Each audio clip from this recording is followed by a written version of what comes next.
to a lot. Yeah, Really? And Wow. so I'm I just should saying. be actually, yeah, I I'm should not give her, I critiquing should just Yeah. loan purchasing her it, our but port, it's one very burner clear to portable me one. reading it. Yeah, that's Yeah. amazing. For You know, years, I mean, that if was you really all imagine we about cooked on. something, and then Just you stopped do using our research gas on the cooktop. internet, maybe- Yeah. And you most of the time you you put portable, the like information- plug in induction. And most I'm of the just saying, time, you really, Yeah. information one, back, one it's burner is clear, enough. it's Yeah, not- yeah. it's not- Interesting. My daughter moved to New York and her apartment has an induction, Yeah. so they just remodeled it. That's so lucky. She was living on West 13th Street, 22 years old and like on this block of brown. Like the Dolomite. Yes.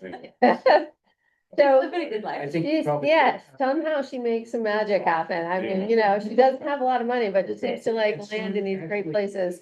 So, but she said that the induction stove requires special He had them about pots right. they have to use. I didn't even know that. So would I have to buy all new pots and pans? Okay. If there's a very easy Solutions? Do you know this probably? If you Most, take most a- of the modern aluminum ones, So one thing the that stainless with aluminum core, Ah. most of them are in Um, production. If you take a magnet and the magnet Would sticks only to the have bottom of your pot, it Well, works It on your works. induction. Okay. So if you have the And old. those are copper just bundle wild- Revere ware pots, those Yeah. don't In work. fact. I have some you- old review. Gas water. Yeah. They're not Well, copper bottom though, I don't think. Yeah, well, just try the magnet. Okay, Yeah. interesting. And Okay. if you do have to buy pots. Yeah. And usually what We goes were out. quite happy with the set of You three. get rust Okay. tank, That the first thing Was that a requires saucepan leak. and a, Like so it was a- probably a 2 quart, Or a something 4 like quart, that. There's an 6 element quart. that could- Okay. Set of three Yeah. comes all together that we So got It's an not idea for mercury, 35 it's, bucks. Wow. And it was Okay. a, Different type of it- metal. It's a different. Just- it's, Okay, I wanna good. say zinc. and so Interesting. you Well, could, that's Yeah. you the could do last, something different. that's the Yeah. last beast in my Anodes, house. eroded. And being a chef, like I am very hesitant to move over. So you know, I turned this on. Okay, Here's thank you. Jody Timms. Oh, sorry. Okay, let Say me, no. thank you. And It's like So, a. and I think expecting Tom too. the gas and the electric have the same tank. All right, let me get my, do you have the agenda? Usually I have Shannon Not critiquing. share, yeah, Okay. and whatever we're talking about. But you can make whoever, Jody, co-host so she can talk and participate. I'm more expert than they are. I wouldn't necessarily say I am an expert. But yeah, let's, I would. But okay. but yeah, I just saw it just before I came over. I said, oh, what's this? So I started looking through it. I thought, oh, I had to look all the way through. Julian, do you spell your name J or G? G-I-L-L-I or G-Y, isn't it? Gillian. Okay, all right. Would you like to buy our, I mean, to borrow our one burner induction cooker? No, I bought one. Because I keep doing dishes, because my husband and my daughter don't understand, don't use the dishes in the house. So I have to do dishes camp style every week. Oh, And man. I'm tired of microwaving like a 4-cup thing of water. Oh, man. Project. Okay, well, if you want. We, It's Okay. a whole. That one you may borrow. Is that too much to ask?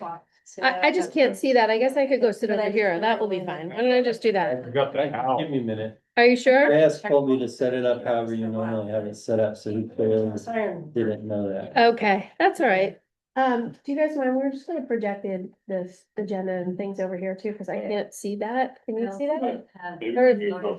I could also do that. I could just move over here and, Dan, I'll just move over. Oh, I have like 3 of those. And then can that shift just a tiny bit? Like, can I turn this like on a little bit of an angle? Yeah, I mean, it's coming on right now. Oh, It's up okay. to you. It's just take a second. Per se. All right, perfect. Oh, no, this is. And then you wanted to make people just. Okay. Mike, Yeah, yeah. All right, And it would hold a lot of water. all right. Yeah, no, I have like a 8-10 gallon pot. We'll send that. We ready to get started? Sure. Thank you all for coming tonight. This is our regularly scheduled on a special day after December 12th, right, today? Am I, yeah, or the 11th. Actually, I think today is the 11th. You're right. Yeah. The 11th, okay. December 11th, Climate Action Forum Group. Just want to do a quick intro and say hello. I'm Councilmember Margulies and I have been appointed to be the liaison for the Climate Action Forum. Jillian, you want to introduce yourself quickly? Yeah, sorry, my daughter's having a homework. Okay, how about I'll go the other way, then you can have, Hi, I'm Reed Baxter, I'm VP Fun Air, I'm a climate activist. thanks, Reed. I love hearing you introduce yourself like that. I get it from Both of you, them, man, so both of I'm working on it. I'm David Muller. I live here in Larkspur and I'm a climate activist. Excellent. I'm Robin Muller. I live here in Larkspur and I'm married to a climate activist. All righty, I'm Jillian Schultz. I'm a ecologist and biology professor. And I guess I'm a climate activist too. how do you spell Schultz? SCHULTZ, like the street next to the hospital. Perfect, okay. Are you related? Oh, you know. Are you guys related? Yeah, we'll say, I don't think we're related, you're probably closer to them than I am. No, my family is like, the Schultzes are like 4 generations in Sonoma and in West Marin. Okay, Like. Bill's- No, my dad, no, this is my dad's family. Okay. Yeah. okay. So Thank you. And I went to school with the Schultzes. Oh, cool. I never met any Cool. Schultzes. I've met one, like 2 since, but Okay, anyway. okay. All right, and Getting Schwartz substitute staff person. all right, and then online we have? I think you have been unmuted and made co-host. I think Hi so. there. Hi, I can't hear hi. you, Jody. You can't hear me? Can you now? Nope. No, unfortunately. Okay, that's on us Okay. probably, then hang on. Can you hear us? Well, hi. Hang Yes. on. Okay, all Let me right. figure out where the output's coming from. Well, hi Jody, welcome. Thanks for joining us. Okay, Dan, I can't see the data. Sorry, I was trying to make it so Jody could talk, so can't. On the screen, it looks like she's now muted. She muted herself, but I was Okay. trying to change the device where the sound, Can you hear me now? Yeah. can at least hear you now, yes. Great. Okay. Well, thanks. I'm mostly listening in, but I might want to chime in here or there. But good to see you all meeting. All right, so we're starting with just an update, from me. And I had forgotten that last meeting, the next day, I was leaving to go down to Long Beach to the Cal Cities gathering, and that was a great gathering. I did sit in on a session that was about partnering, municipalities partnering with private to work on environmental projects and to try to push forward climate action and activity in the municipalities. So I got some good notes on that and some good ideas from that. And I also got the honor of being appointed to the Cal Cities Environmental Quality Policy Committee. So this committee reviews issues related to air, water, and water quality, and the California Environmental Quality Act, solid waste, recycling, hazardous materials, coastal issues, utilities, and wildfires. So I'm really excited to participate in that. We will meet 4 times throughout the year. 3 are in person and 1 is on Zoom. Our first meeting, it's for the year of 26. Our first meeting is March, and it gets in San Marcos, somewhere down south. So I'm looking forward to hopefully advocating for Larkspur and climate on that committee too. How big is the committee? Like how many members? I don't know the answer to that yet, but I will certainly have an answer to you once I get into it. Do you know? Most of those committees are like 35 to 50 people. Pretty. 'Cause- Yeah, so like Sarah's been appointed at large, but there's a North Bay rep too. I see. Yeah, so And how, do you have a sense, Dan, how many jurisdictions belong to Cal Cities? Is it like most?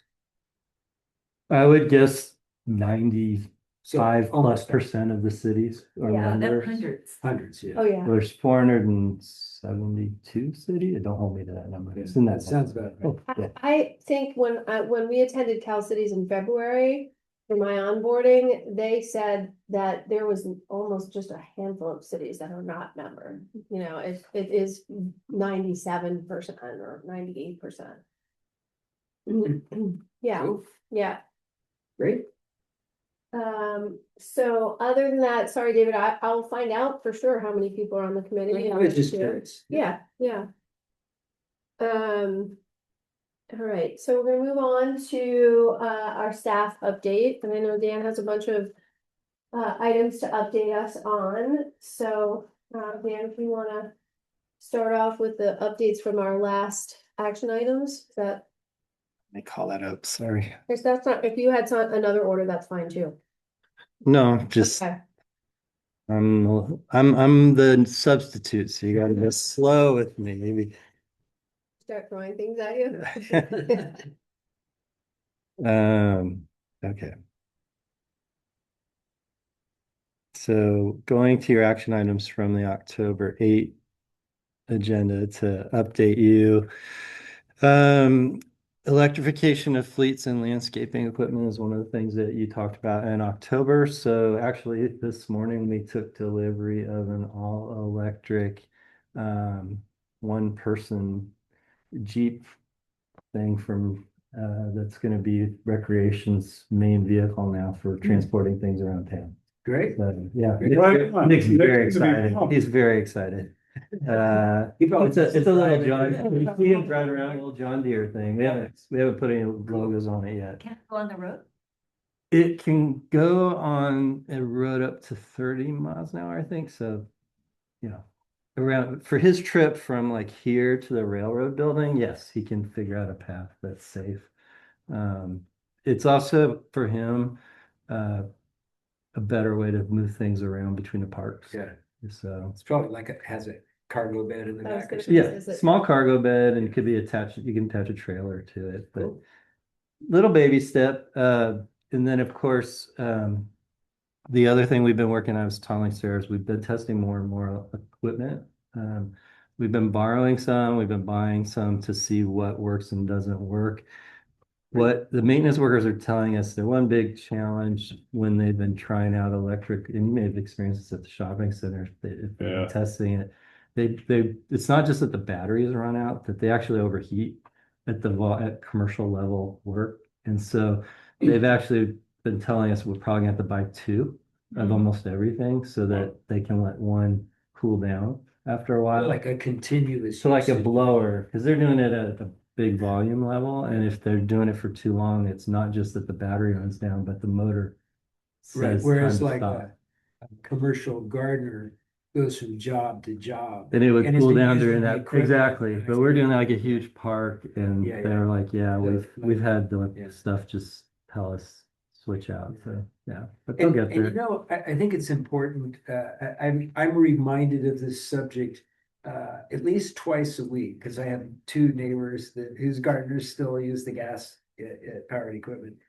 And I'm reminded that the reason to switch out, if it's feasible for the application, is because those small gas powered engines don't have any of the pollution controls that like our vehicles have. Mhm. And they actually put out more greenhouse gases than probably your car does, like per minute of use or something like that, because they have no, they don't have catalytic converters and things like that. So it's an interesting thing, even though they're very small And the engines. person that's operating it. And the is person getting that's it. operating Yeah, is getting that. fumes. Yeah. Exactly. Yeah, So they have an outsized impact for their diminutive size. yeah, very good point. And to that, that's a good segue, Dan. to- So along those lines, we have actually put out a new flyer to remind people about our ordinance. And tried to do some education there. And we've prepped our enforcement officer that we'll be sending him more into the field to talk to people and educate them. Eventually, we would reach a point, we'll probably end up using Corte Madera's model. We looked at the 4 towns that are pretty aggressive against dealing with the landscapers. Corte Madera gives several warnings, and then they eventually find the homeowner. Yeah. So, and that's really the only way you're gonna be able to do it, because tracking, you have to get there and deal with the landscaper, and it's just not very Right, practical right. for us, so. We did also do a survey through our newsletter to try to get people's feedback about one of your questions, which was a rebate program. And we got 8 responses and they were split 50-50 on whether or not to have a rebate program. And 2 of the no's adamantly said that's a waste of money. So they felt. So that here's was a the bad interesting thing. I was one of the 8 respondents, I Okay. guess. So, But there was a thing about that survey that there was sort of a missing piece of information. It said, do you, I forget if it said own or use. I think it said own. Do you own a gas blower? And so for most homeowners, it's not the homeowner that owns it. Most, at least my observation is most gas blowers that are used, it's like their hired gardener is using it. So the thing about that survey is, I mean, obviously not too many people even probably looked at it, right? But the thing about the survey, I don't think it's so much the owners owning a gas blower, it's their gardeners. So maybe if the survey had said, do you or your gardener use a gas blower? So Yeah. that was the one thing.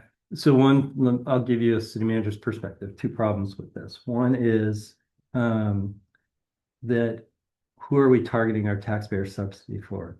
The answer usually should be the taxpayer. So the taxpayer is not the gardener, the professional gardener, it's the homeowner. So that's kind of where our mind was. The second thing we have to be aware of is a lot of our landscapers skirt our business license rules.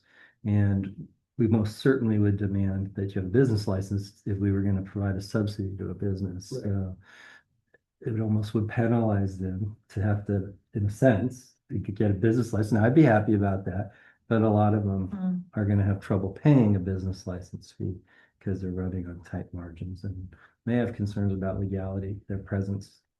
The county's done a lot of work in this regard, actually, which is why the county did not pass this ordinance, because they felt that there were too many equity issues involved with enforcement. So at least one jurisdiction, and I think it might have Makes been sense. Fairfax, actually did their payouts, turn in your gas and we'll give you an electric, was specifically targeted at professional gardeners. My understanding is actually the way the program functionally worked was they did it through the store. And so they didn't really ask ultimately. It's the same thing as when we do a gun buyback at the cops. Right. You just show up and we're so glad you turned it in. Yes, yeah, Right. So we could have done a survey. you and said, professional assassin. yeah, well, and we could certainly ask you all these questions by doing it the way Fairfax did it. Yeah. It's an interesting thing. So And you there s- are equity issues for sure. Yeah, I didn't know that we got 8 responses, so I'm glad to hear this. I hadn't had a chance to tell you. I found that out this morning because I Okay. remembered to ask. Okay, and you said 2 were adamantly opposed. They said that's not a good use of money. It's just a waste of money. Okay. And I get it, right? I didn't read the response. I'm getting a summary from Colby. Yeah, But that was probably James Holmes. it could very well be James. That's right. I should have said that, sorry. Yeah, do you know if Fairfax did any contribution financially? I have actually Well, they paid for the the rebate. rebate. Yeah. They did, Mhm. okay. But it was through Fairfax Variety. And they swapped out and then what the town paid for the difference? I don't have You don't the know the exact logistics of it. mechanics. Okay. I just remember hearing a presentation that it was. Oh, yeah, Jody's on screen. She probably knows the answer to this. Yeah, she did give me, You don't really have to raise your hand, Judy. You're the only one online, so you could just. Oh, shout out. I could just start talking. Yeah. Okay. The town set aside a certain amount, a pool of money. I can't remember if it was 20,000 or 10,000 for the rebate program. Anybody who took their equipment into Fairfax Lumber could swap it out. So it could be a business owner or a homeowner. I was going to say one other thing. And I'm pretty sure we do already require business licenses for any gardeners, professional Well, we gardeners. do, we too. require it, but I Uh-huh. think you might go ask your city manager if you actually drive around and enforce it. Because Oh, it's no, not I think, such a bad no, look. I think, no, enforcement has been, I think, uh, if somebody turns them in or notifies that their neighbor is doing that, they try to go out and talk to them. There's just warnings. We haven't, as far as I Oh, know, we no, haven't done any I'm fines. sorry, Jody. What I meant is Oh. I suspect Fairfax does not actually drive around and ask landscapers to show them their business license. Oh, yeah. No, we don't. But technically, But we yeah. ask that people do that, right? Right, of course. So just one interesting. other- I didn't know the county didn't have an ordinance, so that's The interesting. the county felt the equity issues were more than just waiting for the state's law to effectively put a stop to gas powered equipment. And the state has had some rebate programs on this. Yes. Within the last Yeah. year, there's been one where same deal, you turn in your equipment and you got it. And I think they felt they had to do that from some of what I read because they were getting a lot of pressure that if you're going to no longer allow gas power to be sold and some business person's going to have to go buy electric, Right. help them out. Right. It's kind of- Yeah. Yeah. One last thing on this, I did see that in, maybe two, managers newsletters ago, there was an item in the green corner, that sort of updated what Larkspur's policies are around this. So I think keeping that, Well, that was the flyer that all the Yeah. info was in the flyer that we sent Yeah. out, same Yeah. thing. Yeah. So popping that back up to the top and keeping that circulating when there's not something more pressing. Yeah, I think I told him every other, Yeah. unless there was an Yeah. urgent. Like I think the last one, I had him pop the city hall survey at the top Right. to increase the responses. Okay. That's good. I like that idea, David. And then you had asked questions at your October meeting about what we would do about you had just a little bit of discussion about our challenges of updating our code Right. because of electrification. So we are studying closely, and we have our city attorney's office reviewing the approach that the county is now starting to pivot toward and advocate, which is to revise or amend your general plan to put all of the policies and goals that would otherwise be in an electrification code into your general plan. And then the law says you can adopt a local ordinance to achieve the goals of your general plan. So if you've seen the headlines that Sausalito and I think now Tiburon have both been passing things, they're putting this process in motion that they've kind of agreed to be the guinea pigs for what the county staff's been preparing. So Yeah, because I think Sausalito did exactly the same thing that Larkspur did, of try to adopt the Cal Green Tier 1. And it got rejected because it didn't have the supporting calculations here. So, yeah. What I'm still not clear on is how does San Francisco do it then? Because San Francisco did it. And they sent it to the CEC, so they must have had studies commissioned. And could we piggyback off of those studies? I'd have to do some research to know how they did it because I don't. Okay. Well, how long do we think that it will take for the county to chart a plan that we could follow? I don't have a timetable yet, but as you and I have discussed, our goal is to have everything in place by the end of calendar year 26 so that it's clearly in place before the Larkspur Landing property develops. Okay. So to have a new municipal code in place through the general plan as our However we can get it done, that's kosher and will get blessed, that will provide direction and guidance for the development of the 300 plus units out there. But just for clarity around this, Larkspur is adopting the statewide 2025 building code. Yes, we're Right. doing that in January. Yeah, so that'll be in place in January. So that'll be the base for everybody. And you're talking about extra things on top of that, like Well, Cal Green Tier 1. so that kind of thing. I asked the attorneys in light of the fact that we couldn't get our 25 adoption of the Cal Green Code Right. accepted, where do we stand? Yeah. Because it's kind of strange. Our local ordinance technically is adopted, but not been approved by the state. Right. So that, as I understand it, means in theory, the staff is supposed to enforce that ordinance and then get sued because it's actually not been blessed by the state, which puts us in a weird spot. So I think we need to rescind that action, which will roll us back to the 22 Cal Green. Yeah. So we will have the 25 statewide building code, but we'll have the 22 Cal Green. Yeah, so Place. here's another thing, you're probably well aware of this, but what several jurisdictions in Marin have done, including the county, as I understand it, adopted the 2025 code, Cal Green Tier 1, except for the energy provisions. And it's the energy provisions that require the supporting calculations. So then you get 2025 Cal Green, everything except the energy provisions, and then try and get that by including stuff in the general plan. So it seems to me that's something Larkspur could do fairly quickly.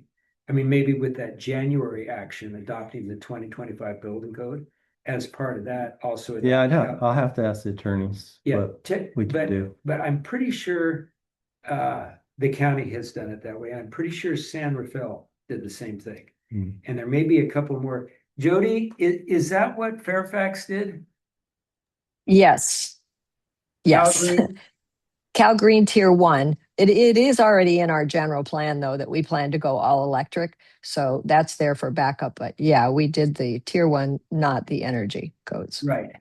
So I think there's several jurisdictions that have done that. Mhm. And by excluding that, then there's no standard for the energy calculations. And so then they just get quick turnaround and approval by the state, the Building Standards Commission. Mhm. So I would recommend maybe taking a look at that for the January action. And I want to prepare you. There's no way I'm getting that on the January 7 agenda. So maybe the 21st. but at least the 25 code, right? The building code's already in the hopper for the 7th, Okay, but I don't see how, just Well, knowing with yeah. the holidays, it's gonna be the yeah. 21st. Well, it could be a subsequent action, but I'm just saying that could be a broader in place while the other stuff with the building. code I or can with ask the attorneys on that. General plan to work that out. So I think that concludes. Let's see. Oh, and then Shannon, before she went on parental leave, she has been working on some zero waste Marin activities with the collective group. They are on two fronts. One is there are some movements afoot to try to improve the composting and how it's being done through the landfill. Some negotiations going on to twofold. One is to help educate people so that the right things are ending up in the bins, because we're discovering that a lot of stuff's being rejected and then it just ends up in the regular landfill. And then the second issue that's come up, and it's an old issue, but people are bringing it back, is a lot of this compost is getting trucked pretty far. And so you may be doing one thing positive for the environment and hurting the environment on another scale. So try and conquer that challenge at the same time. So recently, I think the county looked at something called a digester that San Luis Obispo adopted. Granted, it was $25 million, so not cheap, but it let them shorten some of those distances to take care of their compost and green waste. it's the one that I think you were there. I wasn't there, so I haven't heard this presentation, but the digester in San Luis Obispo is, I think, a much larger version of the one that's operated by the sewer district, the sewer treatment plant. Yeah. So right now, Larkspur is one of the cities that participates in it's still called a pilot program, although it must be in year 10 now. Of a lot of our restaurants send their waste to the sewer district, who trucks it to the treatment plant where it's put in a digester there. So is that, if you see something that says commercially compostable only, is that where the commercial compost goes? No, if the restaurant's part of this other program I'm discussing, then it goes on to this special digester that's at the treatment plant in San Rafael. Okay. That digester actually it takes the gas that's created and converts it to electricity. So it actually offsets the electrical consumption at the sewer treatment plant. Right. It's kind of a nice program, but it's a much smaller scale than what What's that? Reed saw in San Luis Obispo. Okay. And then what you're talking about though is when something's labeled as commercial compostable, Yeah. that's still supposed to go to it's supposed to still be composted to wherever Marin Sanitary's taking and diverting the compost, Okay. the organics. Okay. So the issue becomes that the current facility that they're using is not designed to break down everything that's labeled commercial compostable. So they do their best to grind it down so it will break down, or they remove what they can easily remove. But and Reed's probably experienced this too. And when I was talking about one of the things they're dealing with is trying to get that organics can to be cleaner so that less work is occurring to sift through what can and can't go into it. Now, I would personally advocate for an investment because those things can be broken down. There's just a big technological investment to do it. So, Well, because that's why I'm unclear, because I'll have some of those products come to my house, Mhm. right? Somebody will bring home something and it will be in a commercially compostable, but I'm not putting them in my green bin. Cause my understanding is that I can't put that in my green bin. right, if you put it in your green bin, they'll try to sift it back out Okay. at the site, and they're trying to get that to stop because it's a big use of time and energy to do the sifting. Right, but then it goes into trash. It does, Okay. where it would break down, but over Okay. time. Okay. Um, Better to go to trash directly than to take the roundabout trip to get there. Yeah. kind of, absolutely. right? So that's its own environmental cost, and good old dollar cost. So at some point, there's got to be a discussion about whether or not to invest in the technology that would actually cause those products to break down. Because there is technology to do that, but it's a pretty big investment. What's an example of something? Like a cup. Oh, Like I the world center, Okay. world centric, spoons. and- Like everything from GOTS, commercially compostable. So the paper product and the cardboard product will break down, and the landfill, the compost organic system will take that. And that's where it gets complicated. You have to know that. Yeah. But if you get to GOTS and you see how your straw says that it's a plant-based plastic and your fork says it's a plant-based plastic, they don't actually want that in the organics bin. Or the. But you think I've the seen center the operator would talk to educational them about flyer. that, wouldn't you? It's actually all there on Marine Sanitary's website if you're really into this. Experience. Compost, and that does not, because we've been in a state of flux for so long. And I used to throw that stuff in my home compost. And it will, one family's stuff will actually ultimately break down even in your home compost. So that's The another, the straws and the cups and the bags and all of that. It just takes longer than your other stuff. Those compostable bags didn't compost. Yeah, they do. They compost on my refrigerator. Yeah, that's exactly right. It takes longer. And the other thing I've been told is that if that material is present, then the compost has to be labeled a certain way Right. and it's less valuable.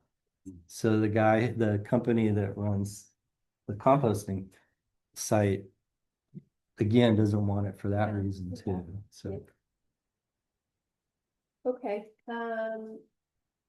any other questions on the zero waste Marin?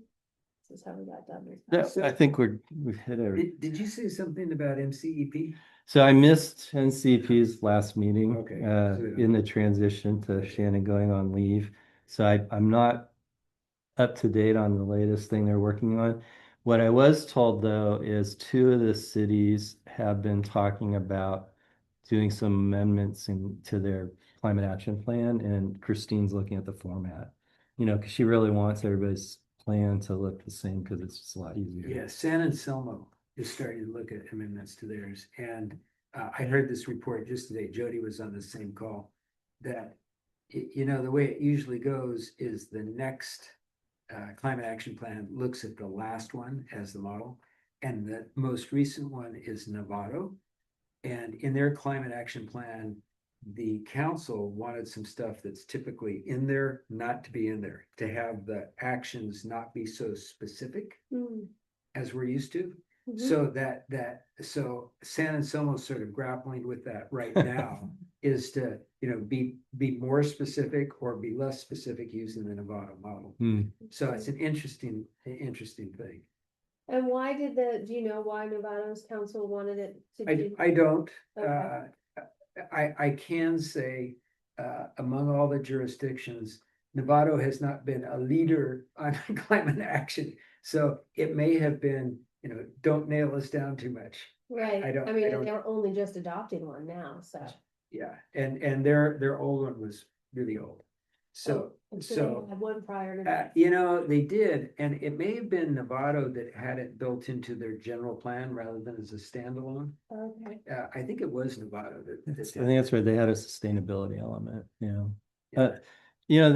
they've historically struggled because the business community has often asked them for softer goals in this area in general, so it doesn't surprise me. Yeah, okay.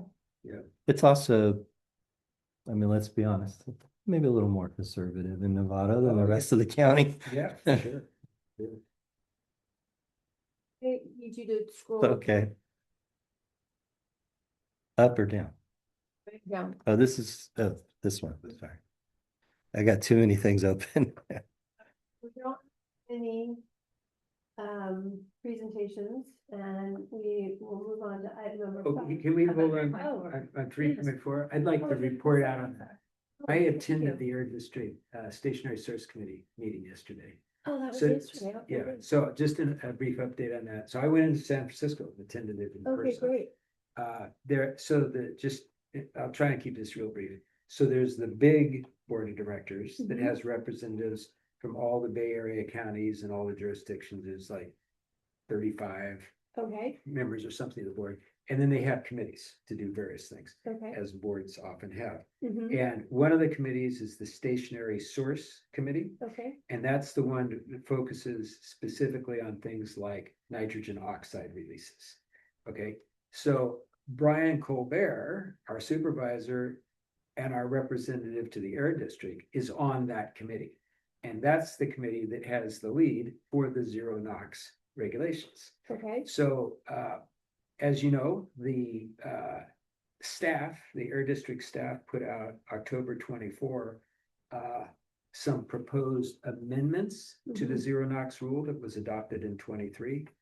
It's to be implemented January 1st, 27. And those amendments were to address some of the concerns that board members had raised with the implementation coming up. And they were mostly around two subject areas.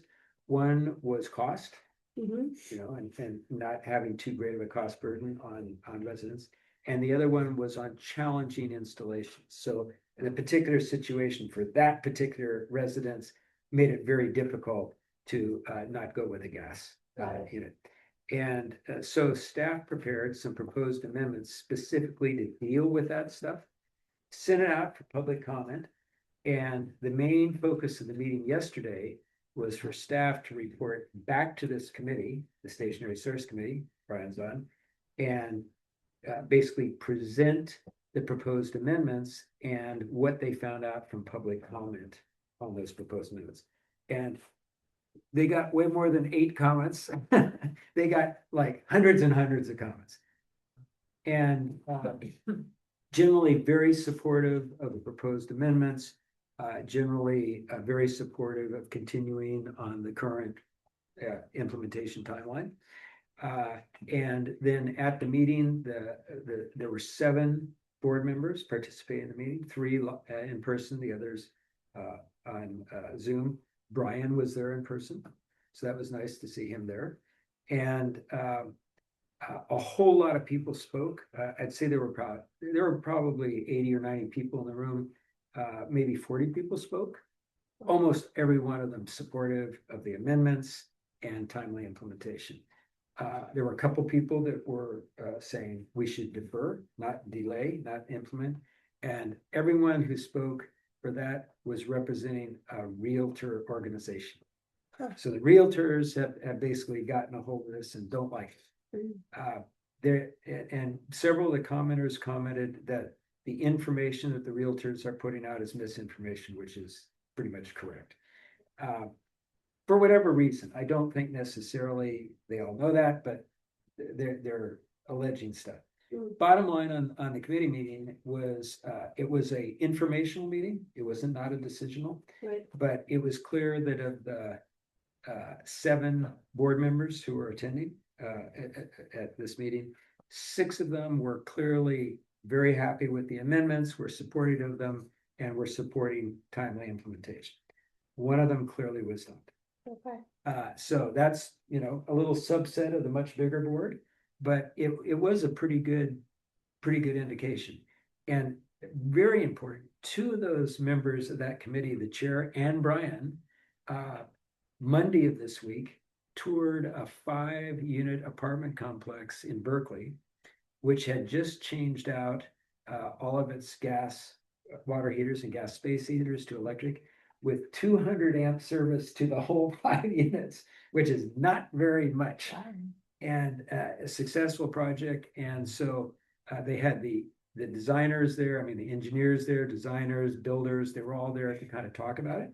It was a very good thing that Brian was there. It was a very good thing that this committee chair was there.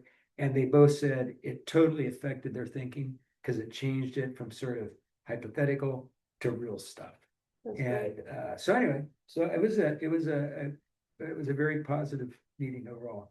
And do you know the process for voting? Is it voted on by the big board? Yeah, what's gonna happen next is they're gonna have some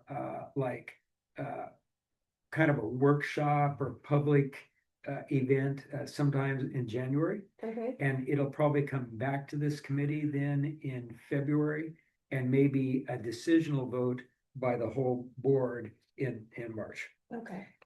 And the decision would be, yes, we're gonna implement on this date. The final question that the chair asked staff, there were about, I don't know, 6 staff members there or something like that. The final question he asked is, if we go ahead with the implementation date, are we going to be ready to implement with these amendments? Because the amendments have some administrative complexity. Like if you're gonna have a bunch of exceptions based on income, Mhm. how do you determine whether a resident, a homeowner Qualified. qualifies for that? And even what is the basis for having that exemption? Mhm. Same thing on complex installations. Mhm. Do you self-attest? Do you allow a resident to self-attest? Do you require a contractor to attest? Does it have to be a building desk to attest, Mhm. that they qualify? So there's a bunch of stuff like that. And staff said, we think we'll be ready, but if we aren't, it will be pretty darn close. Okay. So I think, for folks like you, that see this coming with, a large number of apartments, I think it's reasonable to say there's a good chance that that date's gonna hold. That's right. Not certain, but it's looking, I would say, more probable than less probable at this point. Right, but the replacement has to occur at the time, or you have to immediately, once the law is implemented, you have to rip stuff out?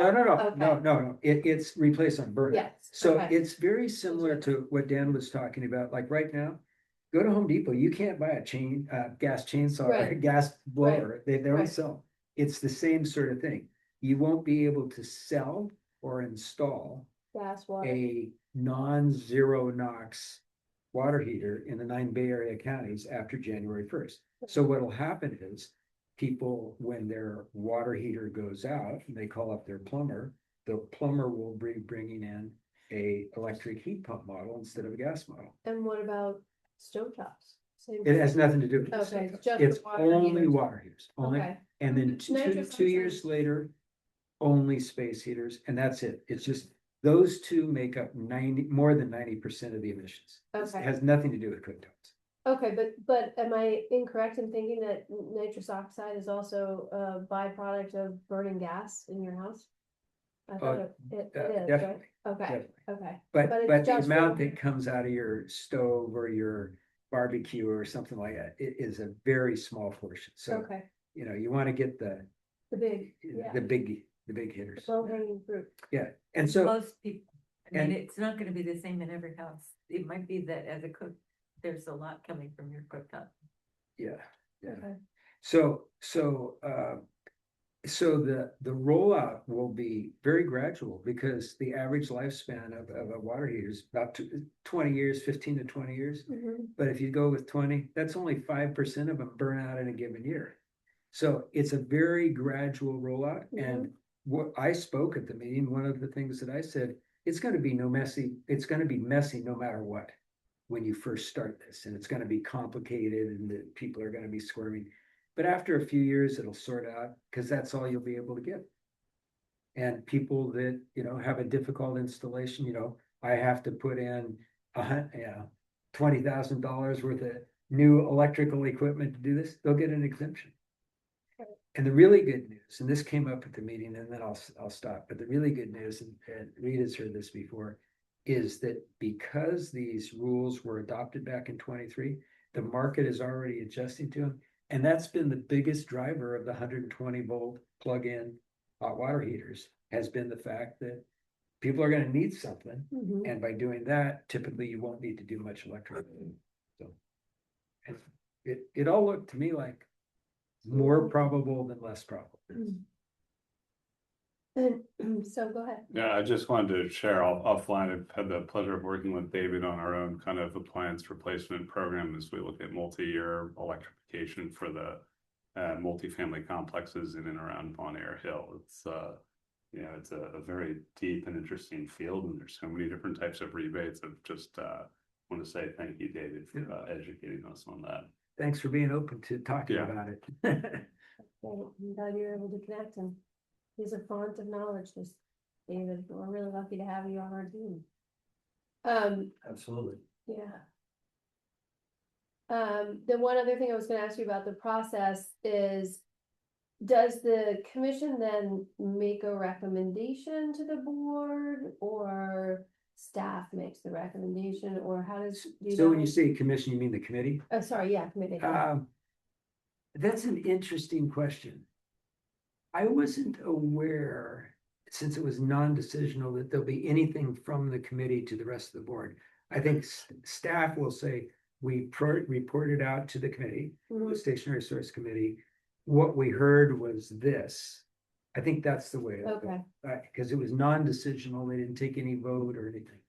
But it was just pretty clear from the comments that 6 were all in and that 1 was not. okay. Thanks so much for that update, David. Yeah, it was, and of course, Larkspur sent in a letter, Mhm. on behalf of the city, in support. Mill Valley also did a similar action and sent in a letter. They just adopted it just recently, and at least one other jurisdiction also did, so. Larkspur I'm wasn't. gonna alone. predict Sausalito because it would be the same staff person. Oh, yeah, there you go. Could be. Could be. All right, that's great. Thanks for that update. Okay, so we are now moving on to 4, for which there are no presentations. And then over to 5, we're, any comments, on adoption of the climate action forum minutes from October 8th? Do you have to have a motion to accept them or anything? Oh, No. right, okay. It's just pretty We're so informative, but informed some, here. yeah, sometimes there are comments or we left something out and so want to make sure that if we did, we get it put in appropriately. So with no comments, then those will be adopted. And then now we move on to some more meat of our discussion, our climate action plan, dashboard tracker. And we did receive some public comment from Katie, who is unable to join us tonight, but has been busy with me updating the tracker and trying to get us into a place to potentially discuss perhaps a 2-year plan. This was something that I thought might make sense, given that many of these actions are not, one and done. They require multiple parties to participate. And they are timely and we don't necessarily have control. over the timeline. For example, if we need PG&E to update amperage or change out electrical capacity in an area that, you know, we can apply for make an application, but it takes a lot of time to get on PG&E's schedule. So in thinking about it, I thought, well, maybe we need to be thinking about this more long-term and have maybe a bigger set of priorities that we're looking at in maybe, and I'm gonna say 5, because you'll see what, Dan, if you could bring up the climate action plan. Yeah. What Katie and I did. This was Google Doc? That, yeah, there's a, Mhm. I sent you the Yeah. updated, yeah. That should be it, yeah. So, I'll make it no, bigger. actually, no, did you get the email I sent you from, I forwarded an email from Katie, see if you can You mean find that, her? because that's the full dashboard, that one is what I provided you to make the updates, but there is an email that I forwarded you from Katie. If you can, I could connect. The one that's with the agenda. Yeah. Will be this one. Oh, okay. So I'm just saying for access, if you click on the agenda, it'll be the one I think. So you're saying this isn't, because I thought this was the link she sent. I thought this was it. That's. No? Okay. my bad. I mean, see, 'cause But David somehow has it, so how, do you just have I a, from an clicked old, on on the agenda. I Yeah. got this right off the agenda. yeah, I thought that's what I are thought, you clicking on the agenda? yeah. But his has the bottom 5, this, No, okay, this It's is- there. I Yeah, can only Yeah. put so much on the sorry. screen. Sorry. That's fine, this will work, okay, this is just a one tab, our other dashboard has actually a summary, and we do need to show that because she put a narrative in. Right, last time we discussed how, This yeah, one. yeah, Now, this was, okay, if you go to Katie's comments on the agenda, this is there, okay, as well as her text explaining what she did. right, okay, so that's for public comment, so that if we get, yeah, if go up to the top of that, Dan, up to the top in that cap dashboard, Yep. let's just go into that. Yep. Yeah, okay, so this has all the tabs, right? The one that we were just looking at was just a tab that Dan was uploading for us, so, okay, so the first thing is that per our last meeting, we discussed having a narrative inside of this summary tab, so that anybody who looked at it could just in a quick bite digest what the progress is, or what happened. I'm gonna just describe it as what started this whole thing, where we need to, what has happened and where we need to go. If you look at it as 3 bullet points. And you guys can read what the narrative is. Now, this is just Katie's interpretation of a narrative. So we're looking for feedback, of course, from you all, if this is sufficient, or do we need to add more level of detail? David, I know that you were eager to see some level of narrative, so what are your thoughts? I think this is fine, and I really like the fact that this is all on one sheet. Yeah. One sheet is always good. Mhm, mhm. The one thing I would say about this though, and what I was thinking the most important part on the narrative Yeah, was, what does this mean? I mean, this is kind of summary data on here. What does this mean in terms of where we are and where we need to get? So the one thing I would say on this is the second paragraph in the box there, the Mhm. narrative. As shown in the table and chart below, Larkspur's total greenhouse gas emissions are trending downward since 2019. However, the most recent available data from 22-23, and it's worth noting it's currently 25, right, reveals that the emissions are not reducing quickly enough year over year to reach our 2030 goal. That is bolded. Yep. And that's exactly the important thing. right, It's not just, oh, here's the data, right, but what does the data tell us? right, And then it goes on, are not reducing quickly enough year over year to reach our 2030 goal, leaving room for improvement in the next 5 years. Hmm. So I would say something that Required. this one should be looking at, and the council provided some direction. So is okay, what are we going to do? So I would say that the narrative might, after the thing about we're not tracking, and that's the key thing here. Yep, We are not, I mean, it's Right. flattened out those last couple of years. right, Is then, maybe it's, we have identified priority actions mm-hmm, and are gonna focus on those because they're expected to make the biggest impact. Okay. Something like that. And as we actually take a look at those top 5 or so, whatever tonight, I think that's how we should be thinking about it. Like, are we convinced those are gonna have the biggest impact? But that's really in terms of understanding, we're not trending down fast enough. And here's the action we're taking. So that would be the one thing I would say on this. Otherwise, I think this sheet is great. okay, I mean, Perfect. I think this is a really good summary, and I would think, Dan, this is exactly the kind of thing that the council would like to see, probably in a CAP report out, probably within, okay, what are those 5 actions or whatever, and how are we doing on those? right, okay, so that's a Yeah, yeah. perfect segue into the Yeah, next tab. exactly. So Dan, Hey, if does you- that sound right to you guys? Yeah. Yeah.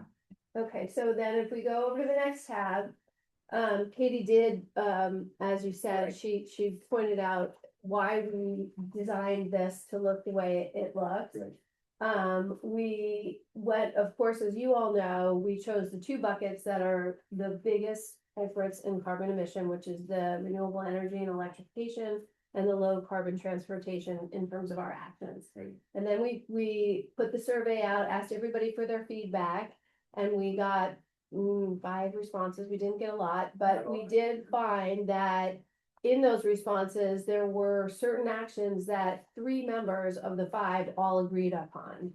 And so what we did was we took all of those responses and we put them into the quadrant, and the quadrant, it was designed from low impact to high impact and low effort to high effort, and then we bucketized it, as you remember. And so what she's done now is said, well, really makes makes the most sense is to certainly choose the items that 3 members who responded to the survey agreed upon. So in row 6, you notice that it's the number of CAP voters is 3, but also those that have the highest impact and require the lowest amount of effort, right? No brainer, it makes sense to target those items first. And then she sorted the rest of the items to include, even though they only had 1 number of CAP voters, anything that was high impact, low effort. She stuck the second one in there because even though it's high effort, it had 3 members who identified that as a priority. So tonight, the question is, if we were to identify our top 5 priorities and we talk about perhaps a 2-year plan, does it make sense to continue with the strategy of let's shoot for the high impact, low efforts? And do we all agree that those would be immediately part of our top 5 priorities for a 2-year plan? Would we want to include row 7, which we know is high effort? And because 3 members of CAF identified it as a priority, or if we scroll down, there are some action items below. There are certainly some that fall into the bucket of low impact, low effort, and then high impact, high effort. So we know, I think we would agree, or maybe I should ask, would we all agree that high impact, high effort is probably not something we want to start with, so we would eliminate those. But would we want to maybe move low impact, low effort up? So can I respond Yes, to a please, couple of those things? please. Because this is was a really good next step from what we did with the quadrants and stuff. I Mhm. think it was really good.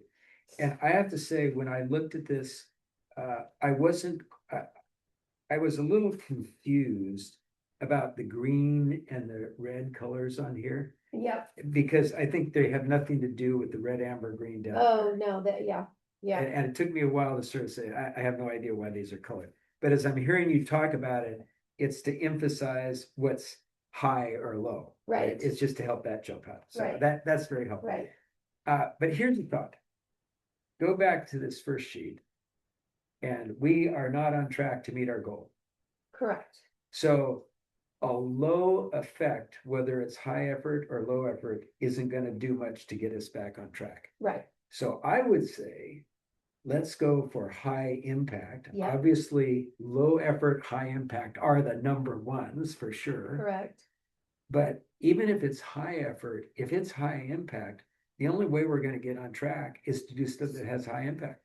And that's why we need to look at, you know, maybe a longer. Maybe a term. little broader, Yeah. and maybe a longer term, Yeah. yeah. No, I think that's right. Yeah, so let's go scrolling back up, Dan. So after having gone through prioritizing items and coming up with the top 5 high impact, low effort, and then the one high impact, high effort, we asked Dan, we said, okay, well, we need to know who are the parties that need to be involved, and what are the actions that need to happen in order for us to complete these items. So Dan did a high level summary, and you can see it on the required steps owners for completing the actions of what would be involved, to work streams, let's just say, to complete those actions. And so that's where we stand today. Yeah, can I make one other comment on this that I Yeah. think, and now that I understand this high impact, Mhm. low impact, high effort, low effort.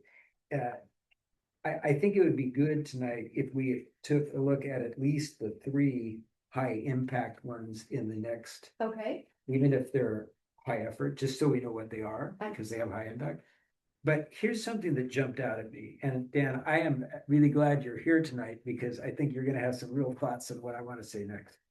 So I started reading through, in a thoughtful way, the descriptions of the actions for Mhm. those top 5, right? You mean the required steps?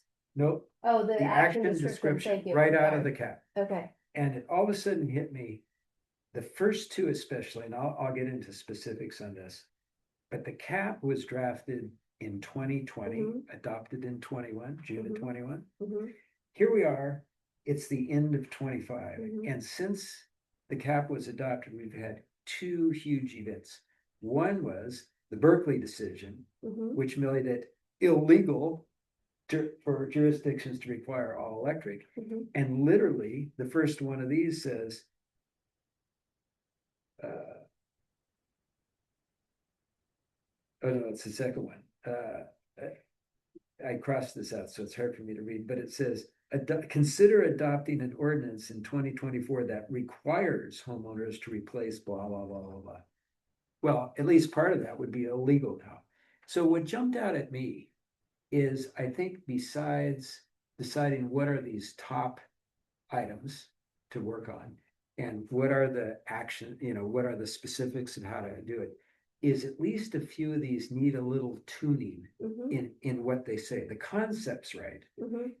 but literally there's been some huge changes since 23 or Mhm. since really 2021, since this Right. was adopted. The other big one is the zero NOx regs. Mhm. So like, for example, right now, it's, I think, hugely important for Larkspur to start helping residents get ready for the zero NOx regs, to understand what they are, that this is coming up and stuff like that. But at the time these were written, zero NOx wasn't even well, I can't say it wasn't a thing, but it certainly wasn't a thing about having a regulation on hot water heaters, right? So I'm just saying, I think we need to do a little bit of tuning on the description of the actions, and the reason I'm particularly glad you're here is since the council adopted the cap as written, do you think it would take like a council action, or like if there needed to be some editing on these to sort of bring them up to date to today's world, 5 years later? Is it something where staff could say, we reviewed your report out as part of this whole thing, we went through this process, we identified these as the top priority actions. Mhm. But when we look at them, some of them need tuning in their editing to bring them up 5 years as today's reality. Mhm. Mhm. And so staff has proposed some edits.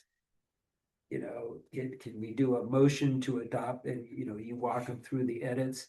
Then there's a motion to adopt the edits, to amend the cap, to adopt these edits, and that's how we bring these up to speed. Or, Procedurally. yeah, that's right, yeah. And the other thing that strikes me as part of that, there could also be the other two big things that have happened have been the development and issuance of the Marin County-wide Building Electrification Roadmap and the Marin County-wide EV acceleration strategy, which again, our cap doesn't anticipate those at all. So it'd be another opportunity to at least, both of those have been adopted by Larkspur. Yeah. But it would be another opportunity to, is there something in those that should be reflected in here? Which we tried to incorporate, as you see with a little asterisk in the first row. I saw the footnotes, but I couldn't find where they were coming from. So on row 11, it says the action includes by reference the Marin EV acceleration strategy, and we specifically good. referred to page 20 because we actually edited and fine-tuned, Already. yeah, Oh, sneaky. to include multifamily residential units. Yeah. Okay, Which- She and I had a long discussion about because it confuses me because the issues are radically different between a commercial parking lot and multifamily. So I almost want there to be two separate. I'm goals. I think Yeah. I'm with you, but if we're gonna tune these a little bit Mhm. and come back to the council and say, this is what the Climate Action Forum and staff recommend and you presumably as the council's representative to this group, if we're gonna say, these are what we recommend as the top actions to focus on for the next year or 2 years, whatever works out there, is I think they need some tuning over the straight language from the cap. It might be less constraining an exercise to draft a separate new set of goals and say, we have multiple documents, right? Drawn They're all from- trying to achieve similar outcomes, Yeah, but they were written at different times. yeah, And rather than try to massage the cap, maybe we ask the council, would you bless this statement of sort of reconciled goals across these I like it. documents? And then you don't have to try to get the square peg in the round hole. You just, Exactly. know. and they could be referenced as to what they kind of align with, Yeah, or where their exactly. input came from, this aligns with, item number so-and-so out of the cap, and it aligns with recommendation 8 out of the roadmap and. I think the other reason I'd encourage that is the cap, at the end of the day, if we've talked about before, the cap's the city's document, it's the city's guidelines on what the city should be doing. And the other two documents are as much about how do we get the community to do. Which is more. where most of the change has to happen. Right, to so stay on I almost think, hey, we took a shot at Yeah, crafting a statement of goals based on reconciling all these documents. Would be I think- easier. I think that'd be great. And 5 years into a 10-year plan, it's reasonable to do that. Yeah. Especially since there have been major events in the last 5 years that affect all this stuff. It also doesn't create any headaches with people's goals to keep these documents similar across jurisdictions. I like it. I think that'd Okay. be good. And then, as you say, then have the council. Yeah, bless it. You take it as a reso and you say the attached exhibit is our sort of Yeah. statement of goals in 2026. Yeah, I gotta tell you, Jody, are you still on the line? Mm. It says she's there, but she's muted. Jody, if you're talking, we can't hear you.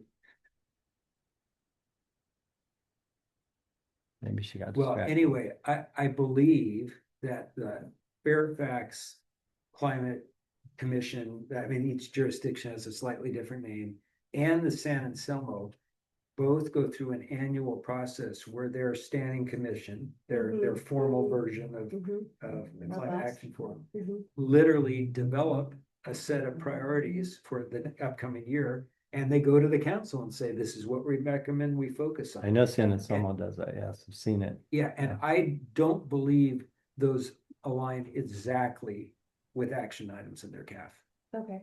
the CAP. Actually, they do. I mean, they reference, the same numbers that you have under the item code. But yeah, we draft an annual plan, an annual action plan for the CAC that we take to the council. The staff also creates one. Bridget creates her own. So we do them separately, and then we look at where we collaborate together within the committee, the Climate And- Action Committee. And then we write a report each year on the amount of progress we made on all of the goals that we set out from the prior year and take that to council. Jody, when you're developing your recommendations for actions for the year, so this is your commission. Do you constrain yourself to the exact wording of the CAP? Or if there have been events that modify the situation, do you modify the wording appropriately? Yes. I'm sorry. We absolutely modify what we say we're going to do, but it comes out of that particular item in the CAP.